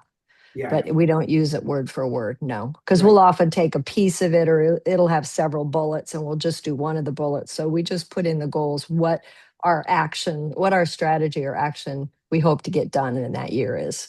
Yeah. great. Thanks, Jody. Real helpful to have you attending this. Yeah. meeting. And I'm here. I couldn't get back to my page to unmute myself. I'm, playing, doing other things too, but Yeah. listening. Yeah. Okay, well, Thanks. that's really helpful. So Dan, the idea of producing a new summary Mhm. that draws from these other documents, but modifies the wording to match the current circumstances. And I have to tell you, you won't be surprised. I would volunteer to help craft that the same way Katie's helped produce the spreadsheet. Well, and I really like what Jody was saying, that there may be times when staff should produce a slightly different document because we should probably produce ones very focused just on what we as staff can do, Right. whether it's internal or external, and it may or may not always exactly align. Or Yes. it could be one that had both. Yeah, I mean, I can see, yeah. So for example, you gave the example of the city just bought this electric cart. Okay, so if there's an action that is to encourage transition to electric vehicles over internal combustion engines, there could be a city aspect of that to do things like buying the cart. And then there's an aspect that's looking more to the community. But even that, I think the city has a huge role in terms of encouraging people to do that, which is the climate corner. I mean, the climate corner, going from not having that to having that, the thing that I wonder about is how many people are looking at it. You can't force them to read it. But I think you told us that there's that goes out to 5,000 people. or yeah, something. it's a pretty big subscriber list. We know just from click-throughs that the first 4 things tend to be the most read, because if we put something there that says click here to do XYZ, we just know from participation They don't go rates. back. They don't, well, if it's too far down. So one of the things that we've been doing to recognize the need to have something like the climate information up higher, we've started we've started pushing down the library and rec. Because if people want that, they're going to scroll, They're gonna look for it. right? Because, yeah. I think that's a And, great idea. But that's why we've discovered if we really need feedback, it's got to be the first thing, Yeah, because everybody reads the first thing. Yeah. So yeah. Okay. Well, so like I said, I'd be willing to maybe work with you, Sarah, the way you work with Katie on the spreadsheet, and try and attune these a little bit. I don't think they'd look much different. no, I mean, I agree. In my notes on this, what I marked, it was just a few words here and there, So rather than passing an ordinance to do that, it was encourage residents to do, but at the same time, the kind of thing we're talking about with adopting Cal Green Tier 1, that could be a goal, get that done, make that a goal for this year, because it has impact. Well, absolutely. But I believe that's already a goal. So would that then fall under your staff goals as you suggest, or? Yeah, I haven't seen what the person in Fairfax and San Anselmo's producing, but you know, when you and I were having a long chat just on the first one, in my mind, we are done as a staff with commercial parking lots. All the rules are in place for any commercial parking lot to walk into City Hall and get all the permits they need to put in chargers. But there might be a goal here to encourage, lean on, influence businesses to get their commercial landlords to do that, right? The city can do some encouragement, but we always have to be careful that we aren't causing problems when we do that to the business community because we're also their regulators too, right? So there's fine lines for us.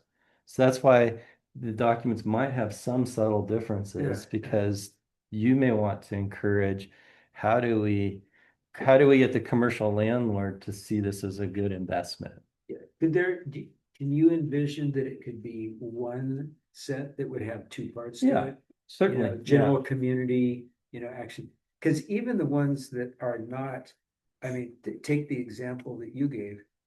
I would still be hoping that the city would be encouraging through things like the climate corner and whatever tools were available but maybe not, certainly not overstepping its bounds there. So there might be some things like that. I could see that. But you know, in the same token, one of the nice things about having formed the CAF in the way we have is you could go lobby, right? You're not constrained by any city rules. You're just here as a citizen participant. You could all pull Reed aside and say, we might not shop at your shop center if you don't put in, well, he's putting on chargers, but you know. Actually, I think a more likely scenario, we lean on Reed to reach out to the commercial property managers and say, look what we're doing here at Bon Air. Have you thought about doing? Yeah. I mean, you guys know this. He's an influential guy. Mhm, I mean, he's got a lot of connections. mhm, So it's great that he's here and he's part of this. mhm, absolutely. So, but anyway, so that was one comment I had on this. Okay, And then I also had some comments on the one called, the column called required steps / owners for completing this action. okay, well, so that may become a moot point if we're going to take this new path of the city creates their own goals and CAF creates goals. I don't know. Yeah, it might, but I think it's more likely. How about this as a possible concept? Where there are distinct things over here that they just are assigned to the party. City do this, CAF do this. And I think that was the intent for it, right? Yeah. Because as you can see, you know, in the first row, PG&E is involved. Right. And city can't control PG&E, but we might have some citizens who know influential people within PG&E. You just never know, right? But there could be people who have connections who could help us get PG&E to move things along, right? I do think because I'm the one who sketched out these. Yeah. I do actually think ultimately having some column that says this entity is almost entirely out of the city's sphere of influence, and you have to get them to cooperate. Yeah. Right. Yeah. So PG&E, yes, we have a liaison. He can be helpful, Yeah. but at the end of the day, PG&E is PG&E, and you do your best to navigate their systems. So. Right, And that's- most of us have dealt with PG&E or their residences, right? Yeah, so just imagine that on a Yeah, bigger yeah. scale, right? Yeah. So, okay. I guess then what Katie and I both agreed is that we want to figure out, how do we get to some level of completion? Like, Yeah. this has been done, like we feel, Right. and so to Jody's point, at the end of the year or the second year, if we decided to take a 2-year approach, we could actually say, we've achieved this goal and here's what we've done Right. to achieve it. And we should be open to the idea that over that period, whether it's 1 year or 2 years, that new stuff may come up. Of course, but I do think that we need to sort of stay somewhat focused and try to get some of the For things. sure. Yeah, I'm just saying to recognize that new stuff happens. That's it. there's chaos. It's happening all the time. Yeah, But so on that note, I mean, really just trying to home in on 5 priorities, right? It's an arbitrary number, but there are at least 4 high impact, low effort. Right. Down below, did you want to scroll down or? yeah, can we look at those other 3? I don't even know what they are that are high impact but high effort. I think one of them is school buses.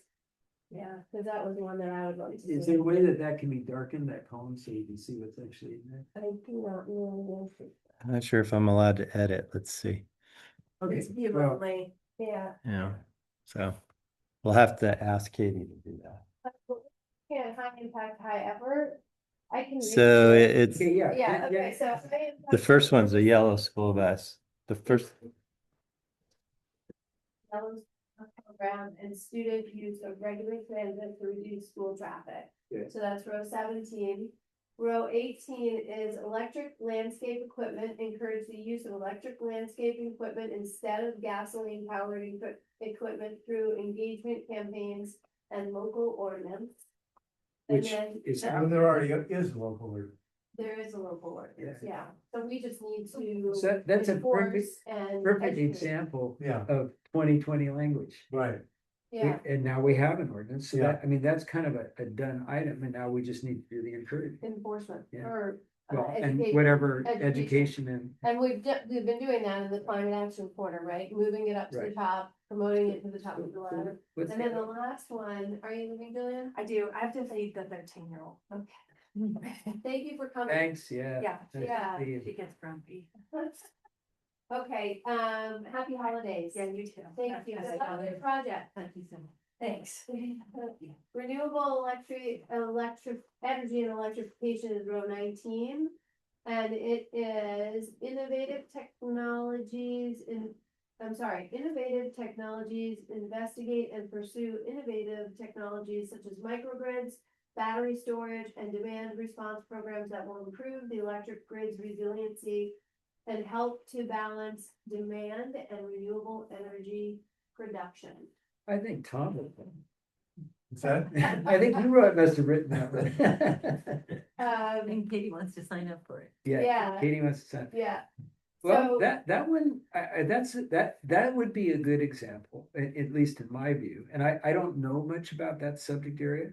But that would be a good example if this is gonna cover a year or 2 years. That's the sort of thing that could change quite a bit in that time frame. I think that also might be something that we want to incorporate language from the electrification strategy, because that Could be. talking about parking lots and putting up covers with solar panels over parking lots would be, I think, sort of considered a microgrid, wouldn't it? Yeah, well, ultimately having a good collection of solar that's also associated with a battery storage system. Okay, Where it's all got controllers and where, you have the capability of isolating a section of the grid. And then, allowing it to operate during outages, that's a microgrid. so but But, let's just, it seems to me that, I mean, we've got solar on the police station, we've got Right. solar at the high school, we've got Yeah, solar we- coming on the library. we talked about this. I don't know if you remember, Sarah, because we did have our consultant review this. The challenge to do a microgrid on Doherty isn't the existence of the power.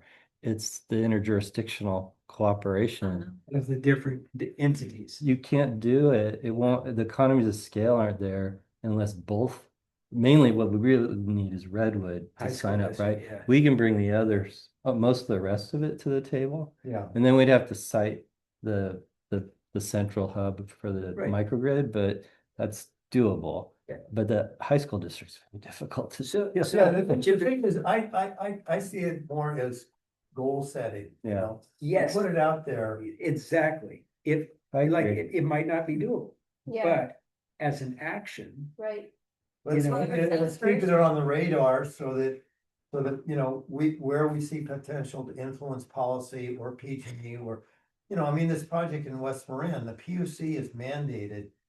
Getting these microgrids in the outer edges of the grid. And that's where they made funds available and that's Yeah. what we applied for and we've got funds for so far.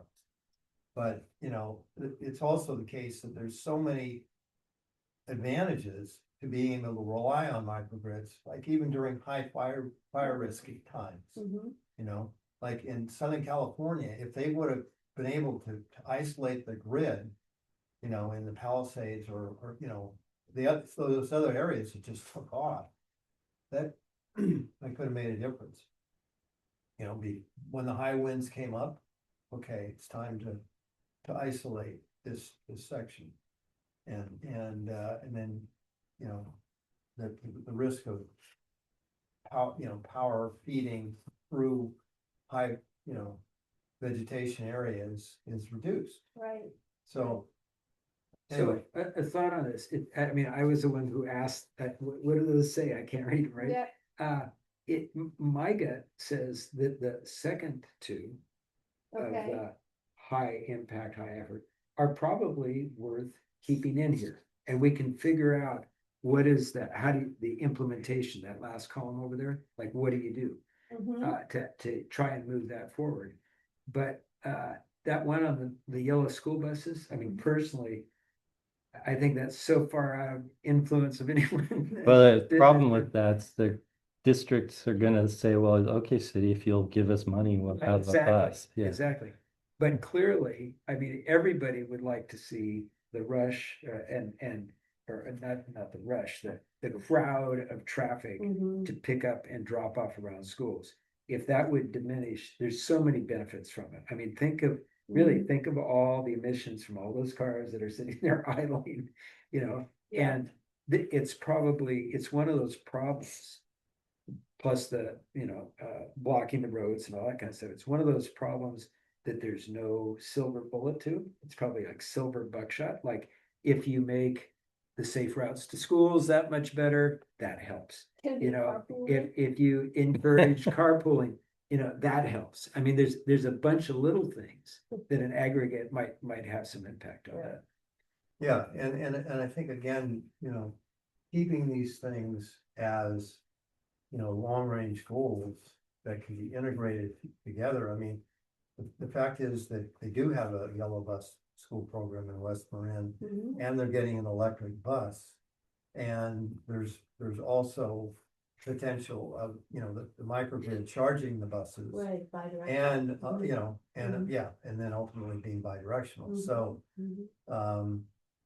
those are the great possibilities that are innovations, that we don't want to miss out on, and where we can keep our options open for.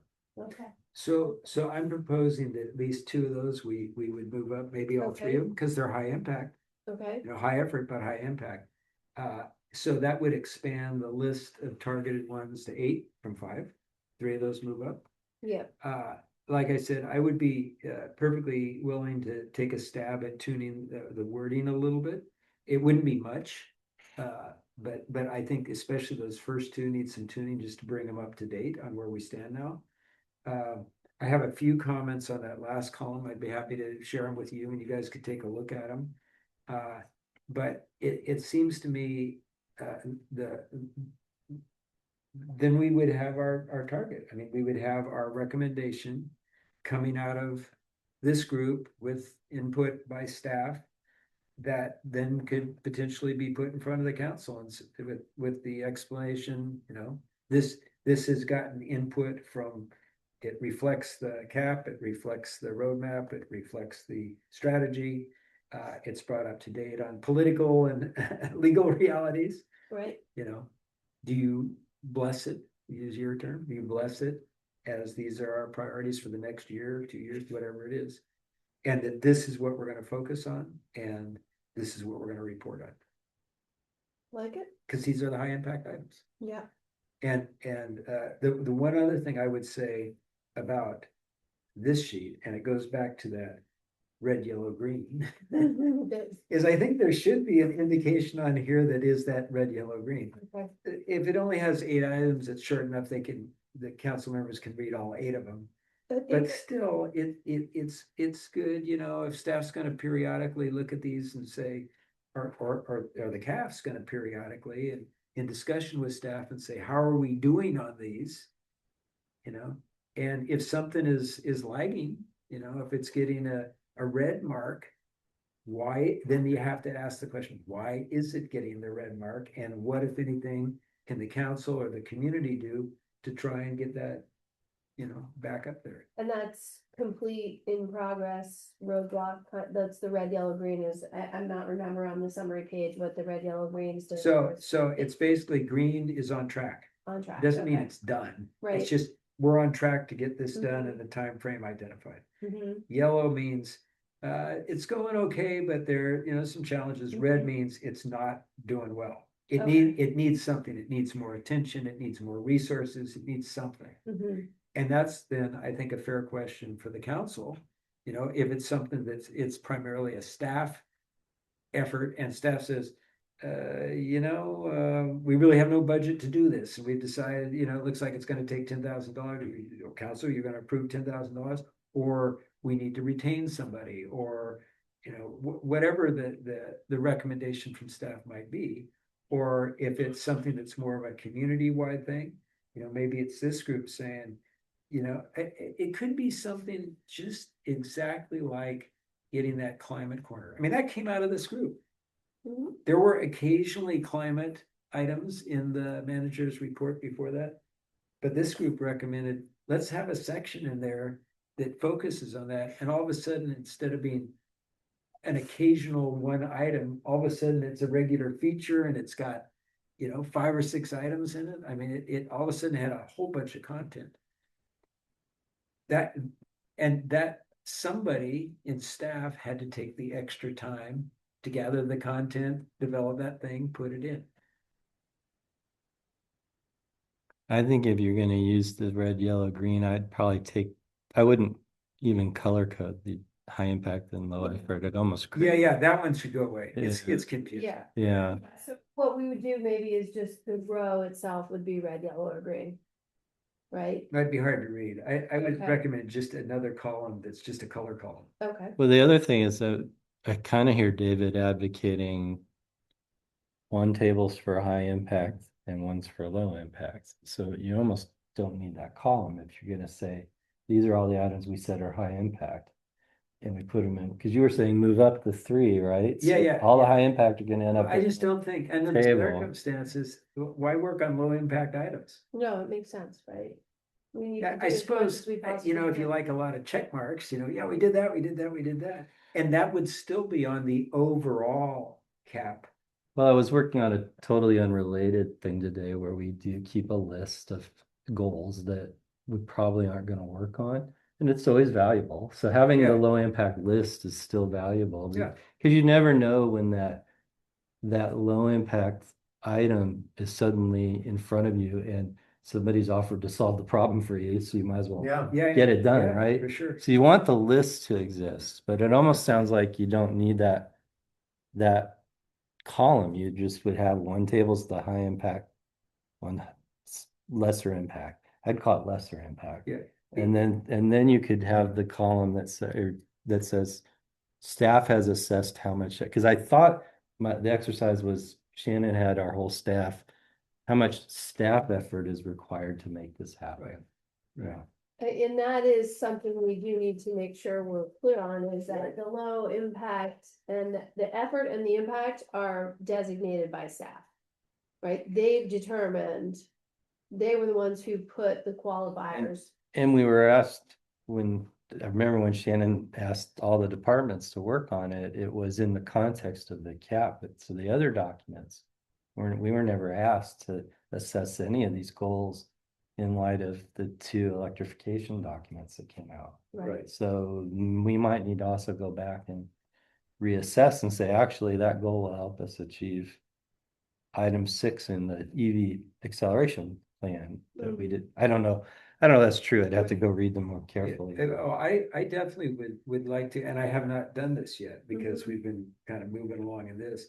But to go back to those 2 plans, Mhm. because they're pretty high level summary. I mean, that roadmap only has like 10 10. recommendations. That's the electrification, yeah. Yeah, the building electrification and the acceleration strategy has a few more than that. Mhm. But it would be pretty easy to look through those and just kind of cross-check them against the top 8 here and see if there's something that should be added to this. Mhm.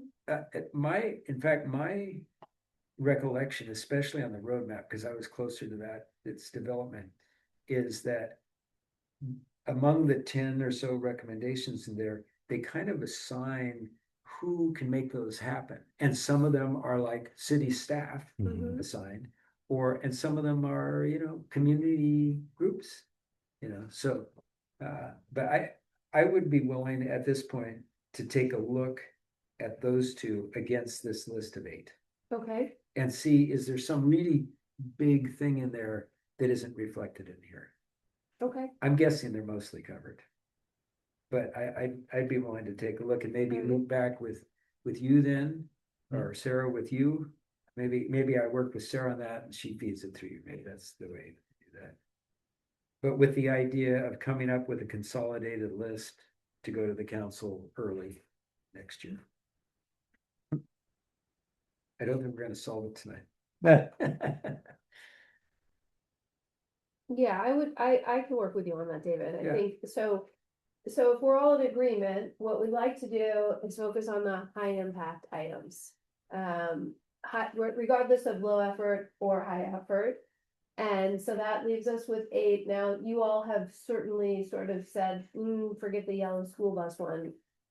I'd like to see that as something we're, like you suggest. Yeah, as a I goal. think, I think it, we don't have to eliminate it.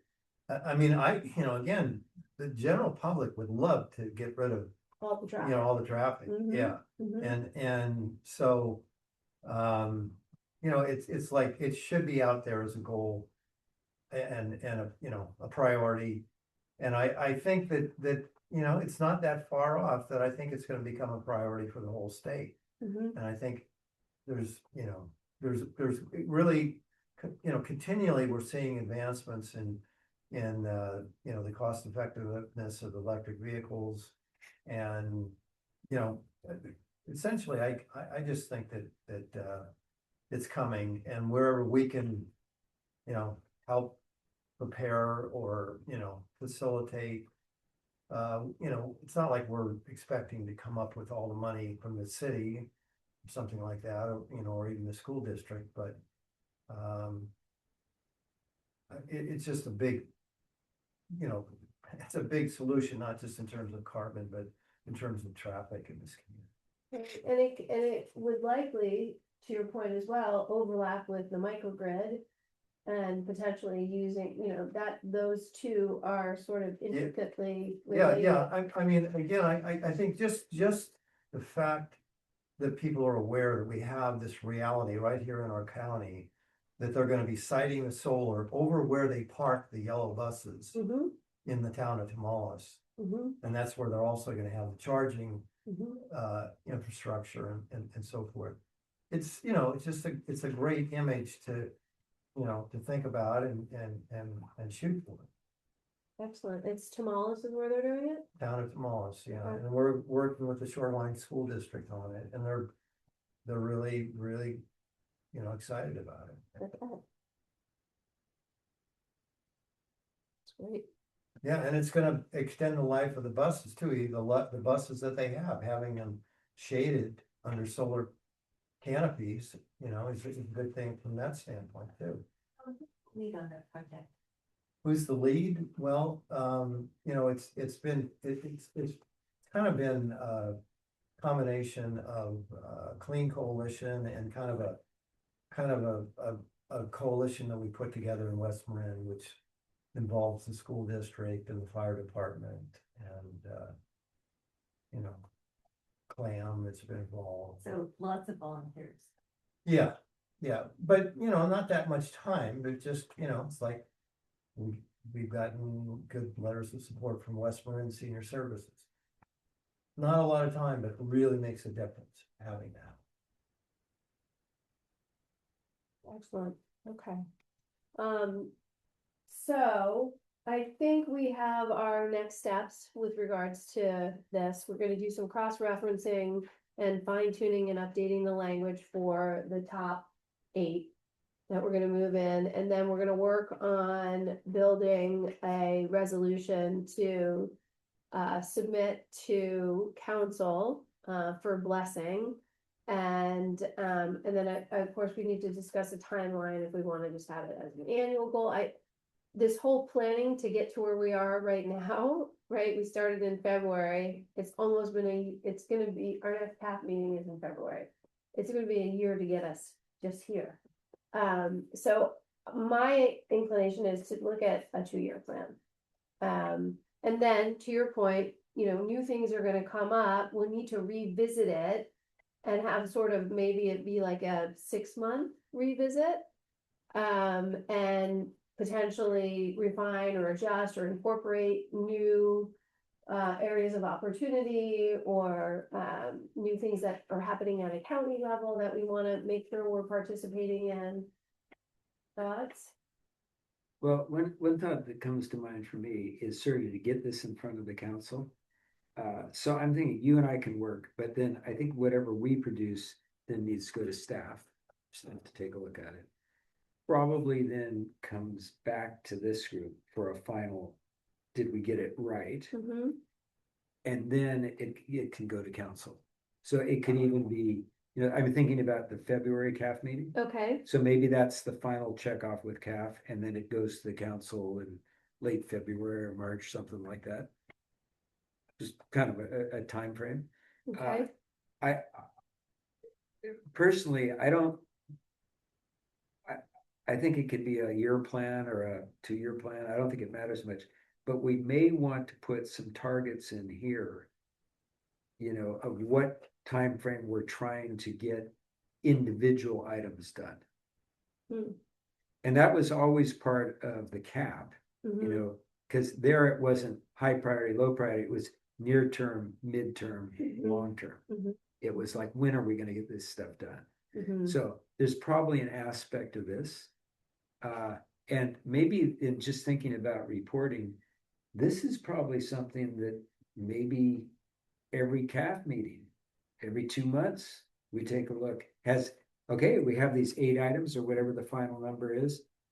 Staff is here at the report, at the meeting. How are we doing on those? Have we taken any of those actions that we identified? Or is this one just languishing?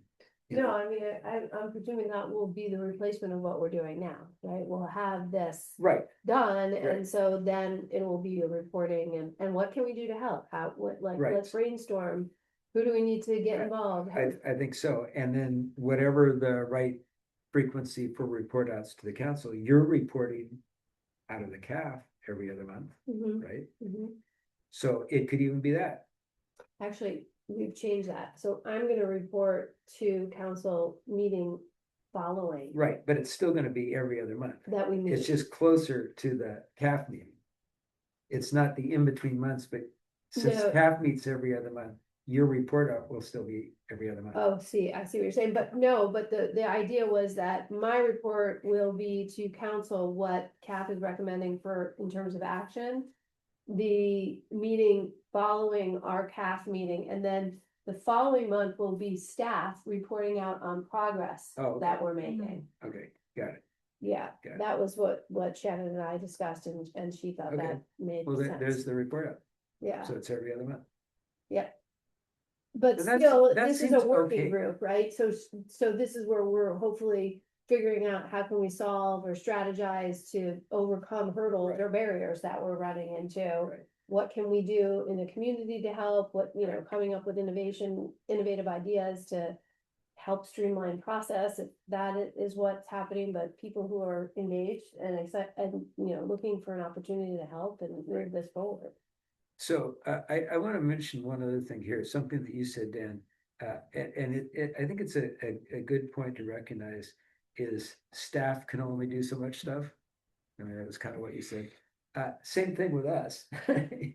And we're not professionals in this area. I mean, we're not getting paychecks to be doing this. So in the end, I think it's a sort of a teamwork, but I wanna encourage or make sure that it's part of your thinking that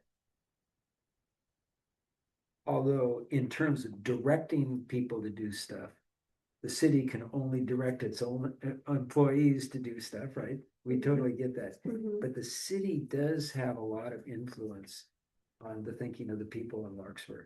And I'll go back to the climate corner is a good example of that. It's city staff Mhm. that's literally compiling that, writing it, pushing it out. And and it doesn't really affect anybody on the staff in terms of their work, but it can have a big effect on the community. So I just want to not underplay the influence that staff's efforts can have on the residents. In the same manner, you know, leading by example with updating our fleet to be electric, Yeah, right? And, you know, putting this, and I asked Dan about, do we actually have signs on our electric vehicles that promote that Larkspur's using, and we do. So that's already in place, because we talked about. well, and if residents are being encouraged to have electric leaf blowers, but they see city staff out there using gas powered, I mean, that it incents in the wrong direction. Mhm. So, you know, people look at what the city's doing for sure, Mhm. so. Additionally, all our new buildings going up with solar. A Right? good I example, envision a good a example, parking lot to have covered. Yep. Parking with solar on top good of it example. at some point. But the city, you know, city staff really, I think, has a big influence on the residents. For sure. Yeah, I don't discount what you're saying, but I think for me though, in the context, and maybe at some point we have to talk about how to have a workshop where you're engaging the council and it's not the formality of at the dais and at the Mhm. podium. Oh, yeah. So, you know, the 5 council members, some of, I think, what you would like to see in terms of influence is really their role. And so, you know, and staff can help by facilitating that reminder to council of where kind of the line is. Yeah. I think what I was just trying to get at is sometimes it's going to get fuzzy for staff because we have a regulatory responsibility. Right. And we have to be seen as neutral when we're doing that. And, you know, I have a good sense of that. Shannon has a good sense of that, but the council though has a little more freedom than we do to be the city and be more of an Right. advocate, so. Oh, they're representing the residents. That's why we elected them, right? I elect you to represent me. Okay, well, I think where are we on our agenda? Because I think we have our next steps for this, and I think that is the end of what we needed to discuss tonight. You know, the only thing if I could take a minute just to let folks know, really, Reed had to leave, but I want to acknowledge, he's been working with Julian Skinner and me so that we can explain to him what we may or may not be able to do for a multifamily housing situation in terms of bringing EV charging. And he's been explaining to us the constraints that he's wrestling with. So that's been very helpful. And That's a great conversation. we feel very confident that we know how to, for properties that can't offer EV charging on site, we feel confident we know how to legally empower them, or we could, if the council agrees, grant them use of a street parking for charging. And I've been thinking about this a lot because when I was in Florence, that's how it is. It's all street parking to charge. And so we think we know how we could do it, but we need Reed and other landlords to come to the table to have the conversation, if that's a need. You know, we think, for example, I was sharing with Sarah, Spyglass probably can do it on site. Like we just, from looking at their property, they should probably be able to do it. But Reed has a lot of constraints. It's some of the oldest properties, and it's constraints of the sheer logistics of the way the property is laid out, combined with the infrastructure.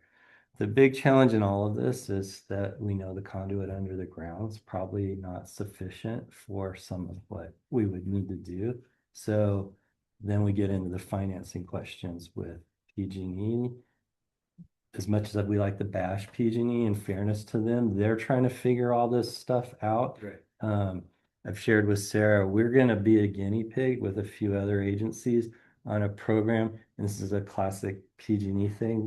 They know they need a program, so they announce they're going to have a program and they asked us to apply for it, but there isn't an application. So we just had to write a narrative and turn it in. But we're gonna be a guinea pig for new conduit that's primary purpose is to increase EV charging. We're gonna do that for Piper Park because they are under pressure from the state to subsidize the expansion of public EV charging in a different way than they were doing before, where they were just, here's a pot of grant money. So they're thinking their subsidy would be to actually pay for more of the underground work. Mhm. And so we're hoping that they'll accept that project, which is why if you've been watching that rec building discussion, we pulled all the EV out so we could define it as its own Mhm. project, so we could show it to PG&E that way.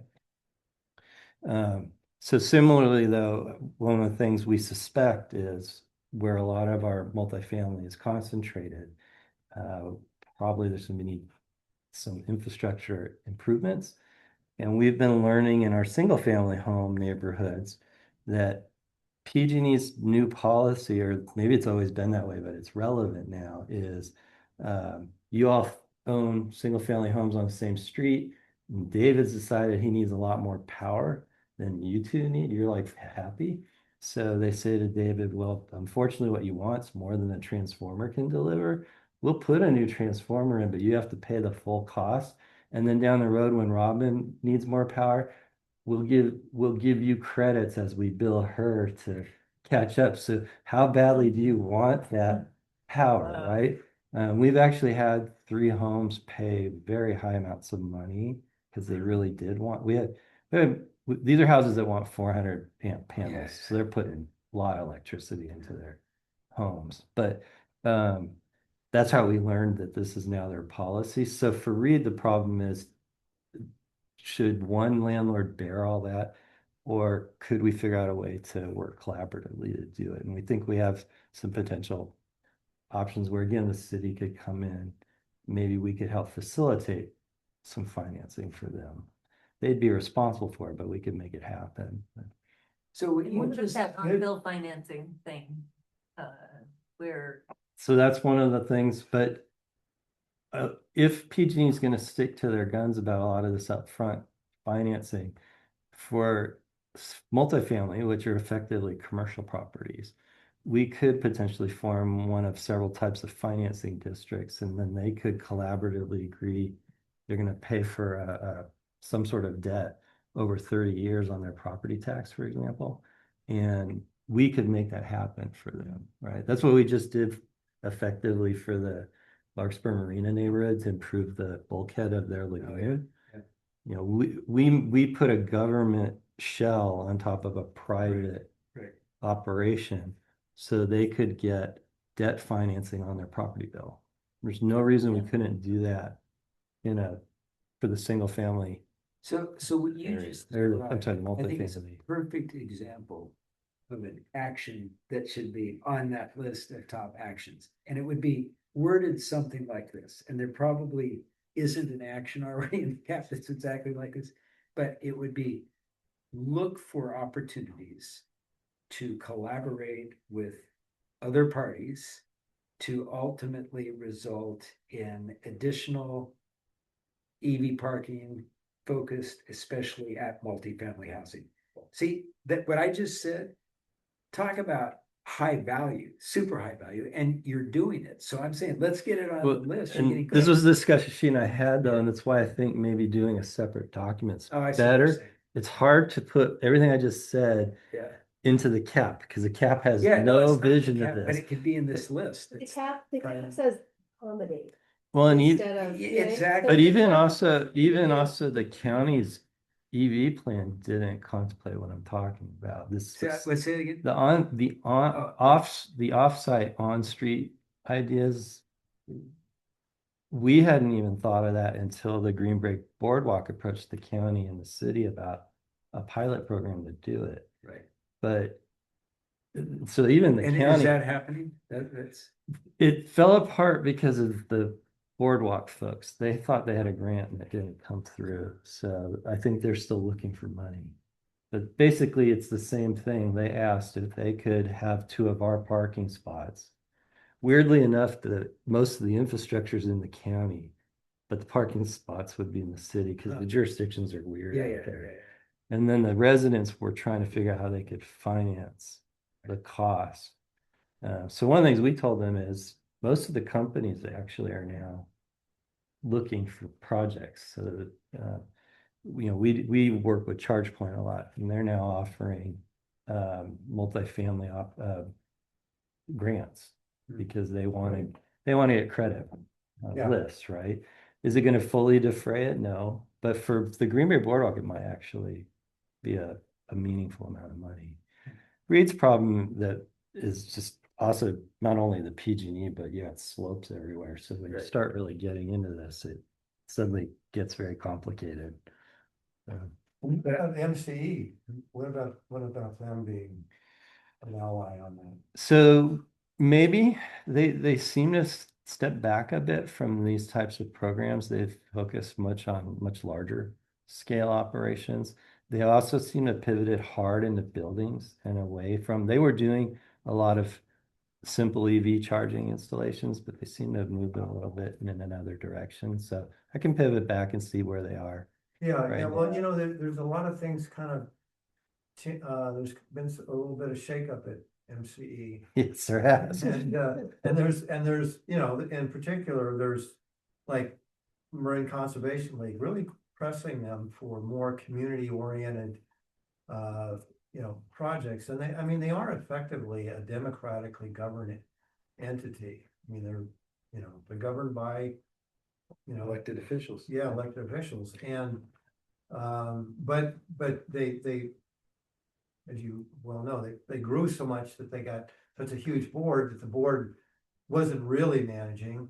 Well, But now I think they're gonna be, improving and, but I do think politically for that big a board now, subsidies into retrofitting and improving the electrical efficiency of public buildings is low hanging fruit for them. So Yeah. it doesn't shock me.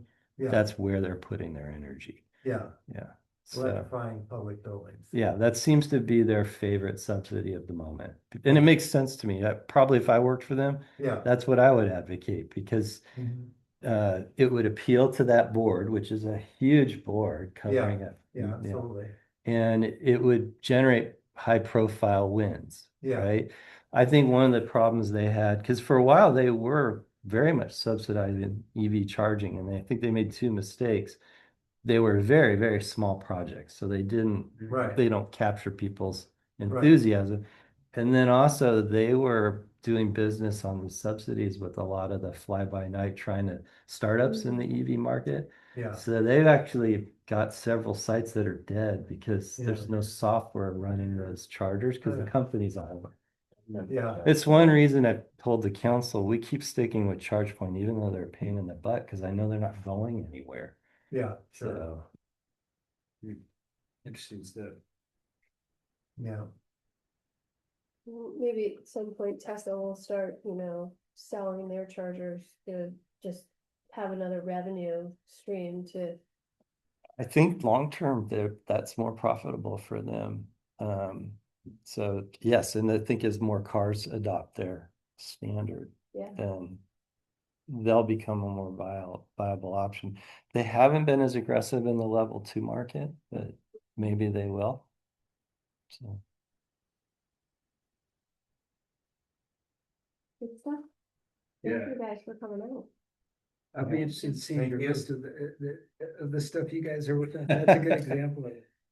Okay, so you and I will get together. Yeah, and yeah. work on that other. And our goal will be to have this to deliver back to staff for review in January, Right, so that we can then bring it back to Kath. for a final Yeah, review here. so let's get together after the meeting. Sounds good. That will be perfect. All Are right. you guys headed up to Oregon? No, everyone's coming here. Wow. We have. Nice. I'm gonna Christmas shut dinner. this one Oh, down. So sorry. Jody, we're gonna say goodbye. Good night. Happy holidays. Hi, Jody. See there?